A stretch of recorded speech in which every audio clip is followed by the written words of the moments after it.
A pesar de que Avatar es la segunda película más taquillera de la historia, sin tomar en cuenta la inflación, curiosamente no ha logrado volverse tan sólida y querida como lo son Star Wars, El Señor de los Anillos o la misma ET. Hasta teniendo un parque temático no ha impactado de manera tan significativa como para crear un círculo concreto de aficionados. Tampoco se ha arraigado a la cultura popular al nivel que lo han hecho otras.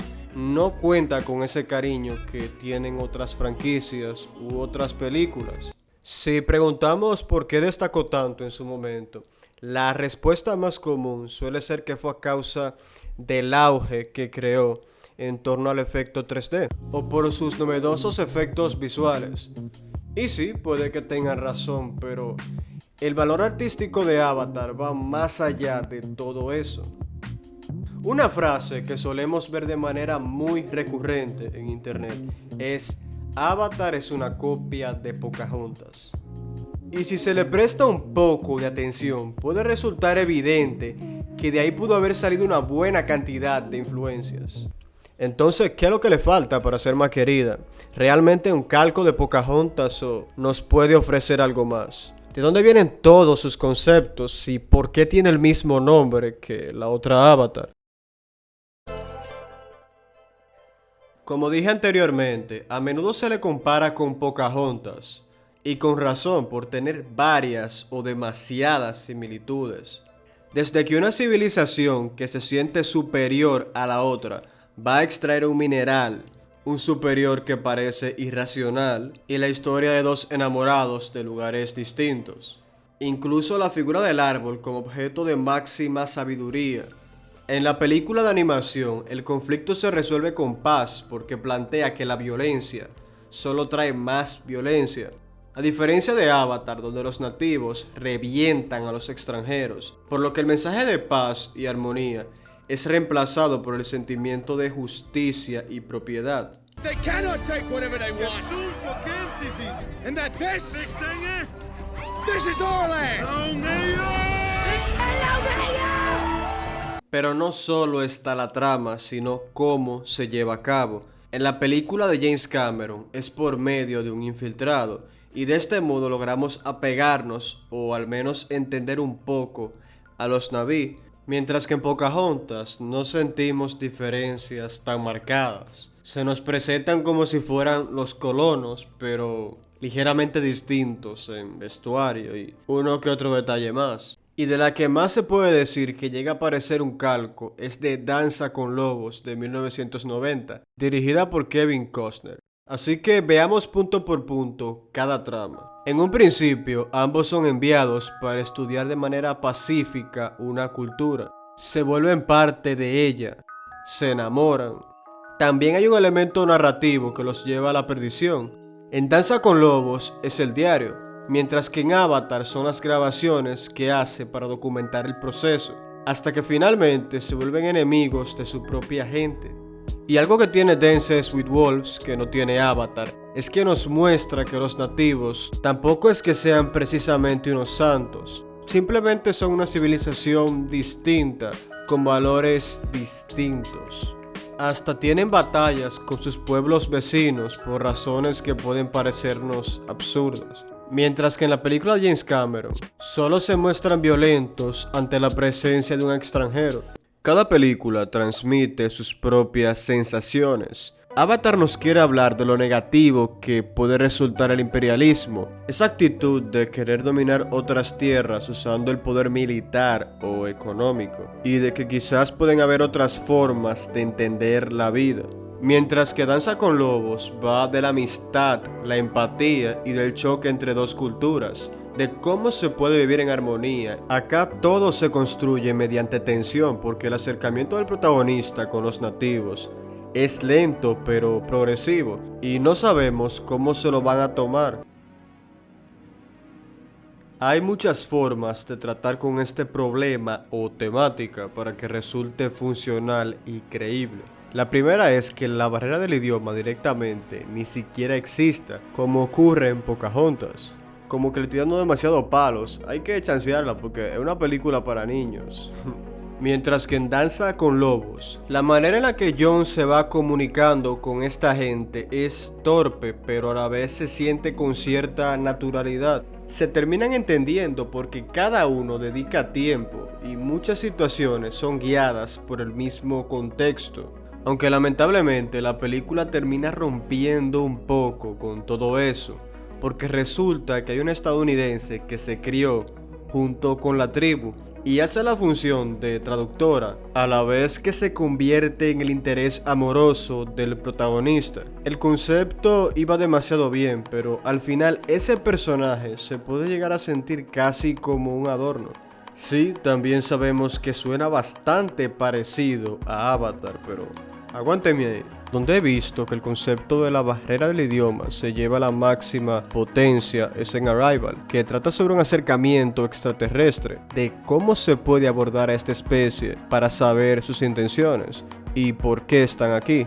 La protagonista, que se encarga de traducir e intentar comunicarse, no tiene ni idea de qué va eso en un principio. Al ser todo radicalmente distinto, no son letras ni palabras, porque es a través de símbolos con la propia tinta de estos pulpos alienígenas. Entonces, poco a poco se nos van haciendo razonamientos en los que señalan palabras fundamentales para comunicarse y a la vez que no se malinterprete el mensaje. Todo eso empezando por las raíces más básicas del idioma o de la gramática. También está el caso de Lost in Translation, que utiliza el choque entre culturas como sinónimo de aislamiento o incomprensión del protagonista con su entorno, y a la vez relacionándolo con la poca conexión que tiene con ese momento de su vida. Pero hay algo. Ese es el tema central de Arrival, y Lost in Translation utiliza esa problemática como un recurso el cual es una constante, porque no es que el protagonista tenga la imperiosa necesidad de enfrentarse sí o sí a hablar con los extranjeros. Entonces, ¿cómo Avatar hace que sus personajes puedan entenderse a la vez que se explora Pandora?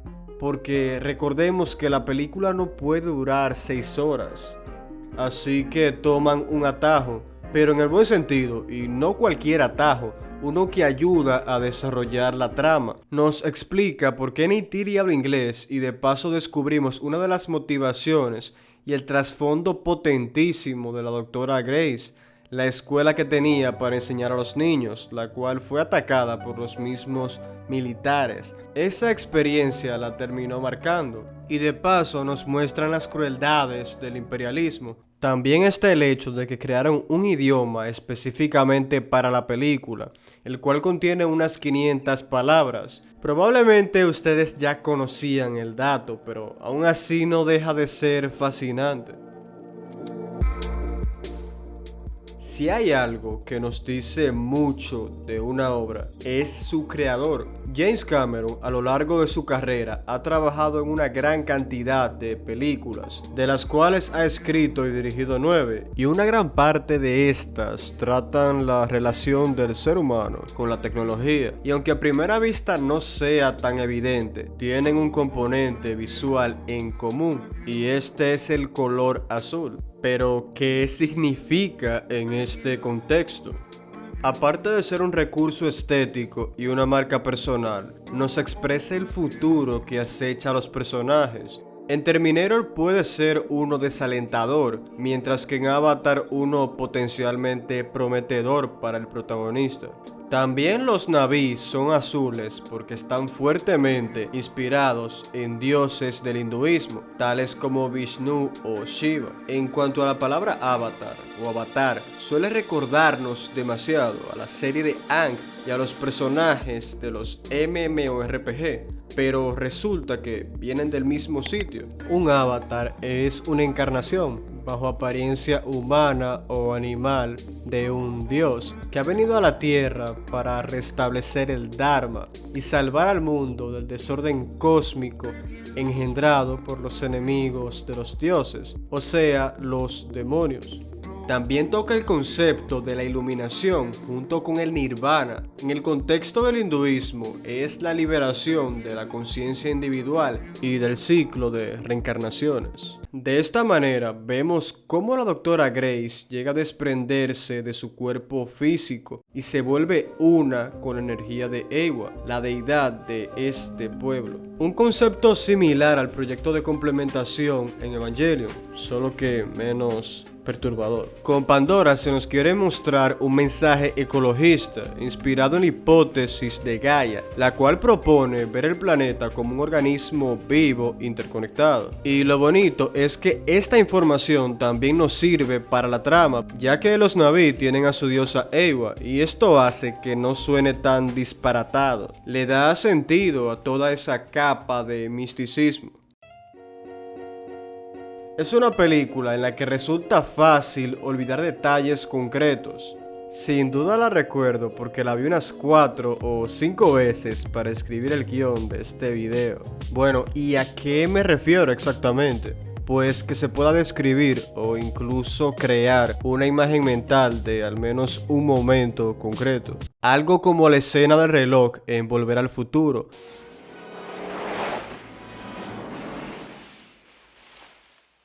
O la de la bicicleta en E.T. Y en cuanto a algo más actual, está la escena del sofá en Get Out. Y hasta en Infinity War, cuando Thanos se pone las gemas del infinito. Y así un sinnúmero de ejemplos. En cuanto a Avatar, es difícil recordar una escena concreta al cabo de un tiempo. Todo está muy bonito, sí, pero no hay nada que trascienda. Porque sin irnos muy lejos, James Cameron tiene a Titanic, la cual tiene escenas y planos tan icónicos que resultan inolvidables. Cuando Rose dice que está volando, la escena del dibujo, la del carro, y la tabla causante de interminables memes a día de hoy. Incluso Terminator 1 y 2 del mismo director son más que competentes. 30 años después, siguen siendo sorprendentemente entretenidas. Porque en la primera entrega, Sarah Connor está tan ajena a lo que le está pasando como nosotros. O el dilema ético de la secuela, terminar con la vida de quien desencadenará un futuro distópico, pero que todavía no lo sabe. Por otro lado, tenemos al distinguible atuendo de Terminator, que pese a ser una máquina imparable, tiene bastante identidad.